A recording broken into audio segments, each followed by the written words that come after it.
zile Kiswahili za kumanini nini nakwambia nini wewe mshenzi msenge wewe, vitu kama hizo. So hizo zinaendelea.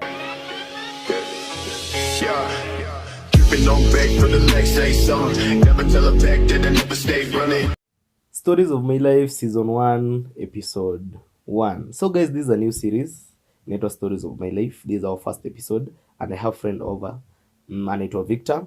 So if you are new here, this is your first time coming across this channel, kindly subscribe as we continue, as you enjoy your experience here. So thank you so much, Rogers, for having me. As you've been told, naitwa Victor, and today nimekuwa invited to tell the story of my life. So story of my life, leo naenda kupiga story ya when I first went to Mombasa. Rogers, have you been there? Yeah, twice. Oh, twice. That's nice. Yeah, ya kwanza nikiwa mtoi. Na nikiwa mkubwa, nikiwa kampo, tulienda kujibamba huko. Oh, that's nice. Yeah. So maybe my first time in Mombasa was back in 2016. I was going to join my first year. Nilimesomea kampo huko. Umesomea Mombasa? Yeah, TUM. Oh, Technical University of Mombasa. Exactly. Okay. So I was going to join there. And funny enough, I was going with my dad, who had never been to that place too. So the two of us, nyinyi wote mjaenda coast? Hatujaenda coast.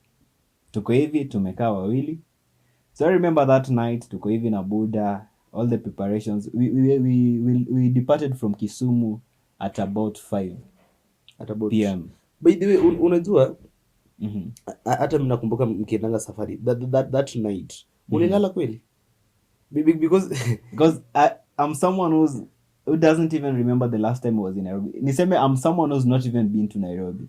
And then I'm going to Mombasa. Just okay. All the so you're going to Mombasa through Nairobi. So unaenda kuona Nairobi for the first time. You're passing through Nairobi, then you're going to Mombasa. Just imagine that. Huwezi lala. Kuna usingizi natoka. So hapo tumetoka hiyo day, tumemaliza all the preparations and all that. Buddha alinibaya a very big bag yenye hata ilikuwa na pan ndani. Pan ya kupika chapo. Suitcase. Ile bag ile hata si suit. Unaenda kupika chapati coast. Ile ni suitcase. Naenda kupika chapati coast. Everything was packed there. Like Buddha aliamua tu ile bag kubwa kabisa. The bag bado iko hadi sasa, very strong. So ulibeba vitu kama stove.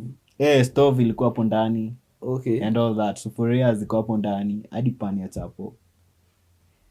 So hiyo day tumetoka, tumepanda gari. I don't know ilikuwa gari gani, but I don't remember ilikuwa basi gani ya. Hizi basi za kwenda coast from Kisumu iko mingi. Sikumbuki exactly gani. Hizi ni vitu kama sasa modern coast. But haikuwa modern coast. I think we went for the cheaper option. Okay. Maybe hiyo group ya Mbukinya. Yeah, Mbukinya pia nakumbuka ilikuwa na nini. But fair kitambo 2016 inafaa kuwa nadhani ilikuwa ina rate around fair ilikuwa around 15 ya hiyo basi. 1500. Yeah, cost is not even expensive from Kisumu. Okay. Yeah, so tumetoka hivyo tuna travel.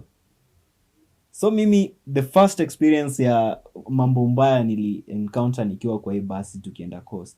Nikikumbuka jina hiyo basi I'll share along the video. So tunaenda coast, tuko hivi na Buddha hapa, tumekaa pamoja. Almost karibu na hapo penye Dere na Donda wanakaa. Hapo mbele. So tumefika mahali. Mimi nashtukia mtu anaanza kujam na Dere. Mtu anaambia Dere sija naongelesha Dere vibaya. And I'm saying sasa huyu jamaa aoni vile sasa huyu Dere amebeba maisha yetu hivi. Huyu jamaa si atulie tu like Dere alikuwa overspeed. No. I think alikuwa anafaa ku drop kitu mahali. Then Dere akasema hata simama hapo. Okay, kamkasirisha. Alikuwa passenger. Alikuwa passenger. Na sasa wote ni watu wa coast. So unajua all the insults zinatupiliwa. Wewe vitu kama hizo. So hizo zinaendelea. Imagine na Dere hizo kutrack zinakuja hivi. Na basi yetu inaenda hivi. So just imagine hizi truck zimetoka hivyo kwa Port Coast. Zinakuja hivi na sisi tunaenda hivi. So mnaingia Mombasa. Tunaingia Mombasa. Bado hatujafika, bado tuko maybe na Manga huko. So gari inakuja hivi na sisi tunaenda hivi. Na huyo mtu anaongelesha Dere vibaya. Dere karibu anaacha hadi steering, anakuja anabishana na huyo jamaa na mimi nimeshikilia tu roho yangu. This is my first time I'm having a long distance travel. But ulichoka? Nilichoka. Travel for how many hours? I think during that time at least 8, but cost ni about 12 hours kufika coast. You bad. So hao watu wanapigia dere kelele we, na dere anaacha hadi steering anaongelesha watu. Mimi natenza nasema karibu niongeni. Alafu sasa shida, the biggest problem I had, siko najua kuongea Kiswahili. Yeah. Sasa hata constructing one sentence kwa Kiswahili ni shida. Niko hivyo confused hapo na shida. Budango pia, okay, budango anajua but si sana. But anaweza tumia kuvuka barabara. Anaweza sema ngoja. So hapo hao watu wameniingiza the first cold. Alafu tena all those insults and I'm seated next to my dad. Tukaendelea coast, nikaanza kuona hapo the environment changing, and I expected coast itakuwa place yenye iko better than Nairobi because tulipitia Nairobi and I saw all the lights and all the busy streets, all the beauty.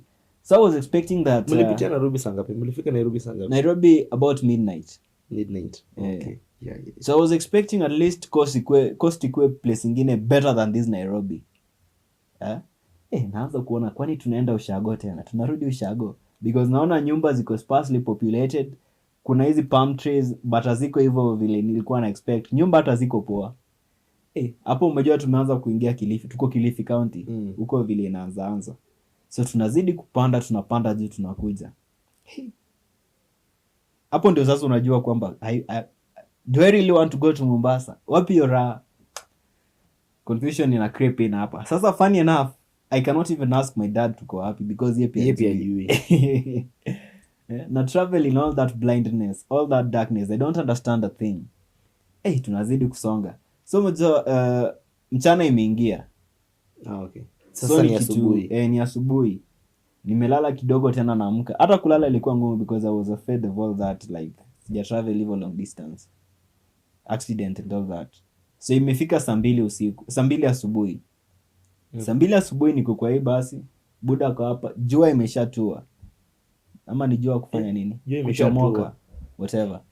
The sun has just risen, Yeah. Jua iko out there. And sisi tuko hapa kwa hii basi. Mimi nashangaa kwani cost is this far? Nauliza Donda ananiambia 2 more hours. Cause hizo basi haziko reliable. Ilikuwa Vanga by the way, ilikuwa Vanga, basi ya Vanga. I think we went for the cheap option yote. Siku hizi haziko? Bado iko but si ni coast ni Kisumu. From Kisumu to coast. Kisumu coast. Okay. Jumila nadhani nishatumia ni Nairobi coast. Yeah, maybe from Migori coast. Okay. Vanga ina trade along your route sana. So that day tumefika, so umejua mchana imeingia, bado tuna travel. So tulifika coast saa 4. Kufika hivyo saa 4 ndio like both of us hatujui penye kuenda. Kenye ile tusaidia ni one thing. I had an uncle mwenye alikuwa anaishi hapo karibu na State House. Hapo opposite to State House coast. Tukampigia simu akatukujia hapo stage penye Vanga ilituacha hapo Mwembe tayari. Also basi mmewaacha hapo mmesimama. Tumesimama hapo na bag zetu, tumepiga simu. So uncle akatukujia. Akatupeleka kwake. Funny enough tunafika tu hivi buda anapigiwa simu ati anatakikana job. So lazima the next day asubuhi. Like si hata the next day asubuhi, anafaa kuingia usiku. Na tuko coast, na ni asubuhi hapo. So buda ananiacha hapo. Anakuacha coast. Uncle pia ananileta hivi kwa shule. Tunafika hapo. Mojua registration, mimi I joined campus very late. Kama 3 weeks late. Registration kama process, kila mtu amekuwa registered, all that, hizo stations ziko closed zote. So mimi nafika hapo, I've never been to a major city, so I don't understand vile hizi processes zina work, mambo na registration and all that. Kulikuwa na biometrics? Hakukuwa na biometrics, but sasa shida ni I had to walk from office to office. Na hizo mabaro zinakuanga mingi. Yeah. Za kanisa. Na sio office nyingine iko wapi, so you're about asking direction and all that. Na watu wenye unauliza direction pia most of them pia ni wageni. Most of them ni first years ndio wako shule. I really struggled. Sijui penye naenda kulala, kuishi. Uncle alishanileta, yeye akarudi. So hata hostel una? Sina hostel, siwezi pata because it's 3 weeks late. Huwezi pata hostel, kumaanisha lazima nitaishi nje. Utapiga maraundi utafute nyumba nje. Nitafute nyumba nje. Hujamaliza ku register? Niko na bag kubwa, sijamaliza ku register. Bado na register polepole. Hizi places so kuna mahali unaweza acha bag. Hakuna mahali unaweza acha bag. Juu niliambiwa bag usiache hata kidogo. Sivyo ndo wazazi wanakuanga. Lakini hata ningeachia nani? So na Hakuna kama panga masoja huko. stairs Hakuna masoja huko. wako. So unachukua bag unaweka kwa one of the nini Hakuna hapo. vile wange hold cause like activities ziko mingi. Bag yako ikipotea it's on you. Ni hivyo. Nimeenda dinapana. Remember na stove. So mimi nika struggle that day and I remember Buddha vile alikuwa anaenda akapigia one of his friends akani connect Baba Cleophas akani connect na one of his friends then alikuwa head of security TUM. Alikuanga KDF akatoka akakuja akakuwa head of security TUM. So huyo jamaa nimesahau jina yake but he really helped me. So alinisaidia at least akanishikilia vitu and all that. Akaniambia akani connect na mtu mwenye alikuwa in charge of hostels. I don't remember, nilimaliza shule kitambo. Huyo jamaa akanipeleka huko. Aliniambia okay, basi napeleka gari, kuna gari inapeleka watu kwa hiyo hostel. So it was not hostel as such but shule ili hire certain building huko Nyali. Nyali is the fanciest place in Mombasa. Ni kama huku Kileleshwa ama niseme Karen, ni kama Karen tu. So huyu jamaa na hii gari ya shule tukapelekwa kwa hiyo nyumba. So shule ilikomboa that big house. So kwa room kama one bedroom hivi mnashare, unapata bed double decker wameweka and all that. So that was my first. So ni kama two hostels. Ni kama hostels. Ni kama University of Nairobi kuna hostels zingine town. But funny enough kuna watu wengine pia wanaishi there, some other tenants, watu wa nje. Okay. So we just had a section like part A, building A, B. So maybe side kuna tenants wengine, iko mixed up and all that. So that was my first experience in Mombasa and hiyo ndo ilikuwa my first place kuishi nikiwa coast. So at least hiyo ili set precedent and I had to live in Nyali for the rest of my campus years. Sikuwa ishi place ingine because tuliishi hapo for only one semester. 3 months. Ama 3 months peke yake. No, 3 months peke yake. After that mimi nikatafuta tu nyumba around that place. Nikaeka Buddha na hiyo mambo ya rent. So unaona hiyo experience yote and Buddha was still there. That day nimespend hapo kwa hiyo nyumba. I was still waiting for the next day nione kutaendaje. Ndio at least nianze ku explore. Basi unatafute mali beach madafu kwanza beach. Hizo sijui nini wanazi sijui nini hizo madafu. So the next day kafika. And naweza sema tu hiyo day sasa nilitembea after 2 days. Wezi potea coast by the coast is not so big. Before niende coast like watu walikuwa nasema hizo stories leo nyumba zinafanana, nyumba ni sijui skala moja, sijui umeenda coast late, sijui nini zimepaintiwa blue, but hizo ni stories. Nasema hizo ni stories before. Umeenda 2020? Nimeenda after COVID. Sasa sio zilishakuwa painted. Like nasema stories za kitambo. Yeah. No people like mazee utapotea ukikimbia tu sijui 100. Unajua sisi ni watoto pia. So watoto wenye wameenda huko mara moja wanakuja kudanganya na propaganda za huko. So that was my first day in Mombasa.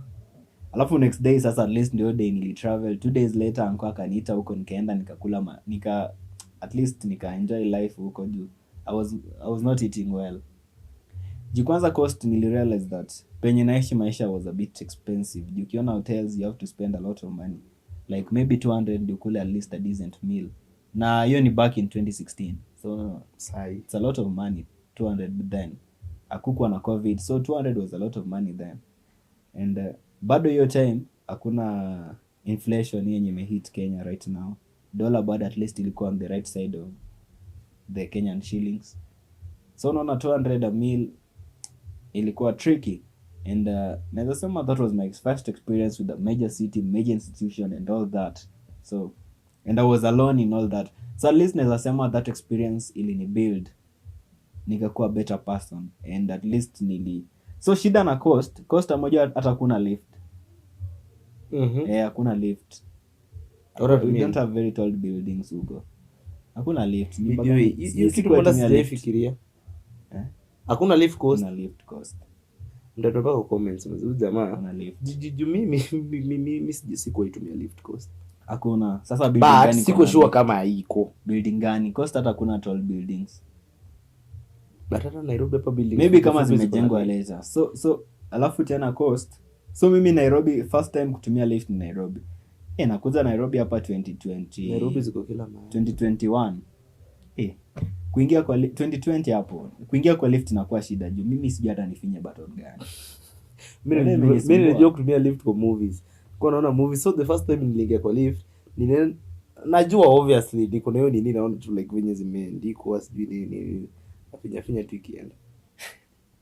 So that was my experience then and so nikarealize vile nilikuja Nairobi, it was like I was new to everything because vitu za Nairobi are totally advanced, Ziko very mbele, advanced. alafu very different. In fact kenye ilinisaidia my friend Walter got me into like tulikuwa tunafanya some busy ya real estate, so I was photographing real estate buildings in Kitusuri, Kileleshwa, Lavi, Kilimani. Huko naye lazima ungejifunza tu. So like nilikuwa naona nyumba fancy, like very good thing, so at least niliona niliweza learn a lot of things in Nairobi that way. So Mombasa, my first time in Mombasa, and that was my story. My name is Victor. We have come to the end of this video. Kama imekubamba piga like, if you have a comment tuachie hapo, subscribe to our channel. Ciao.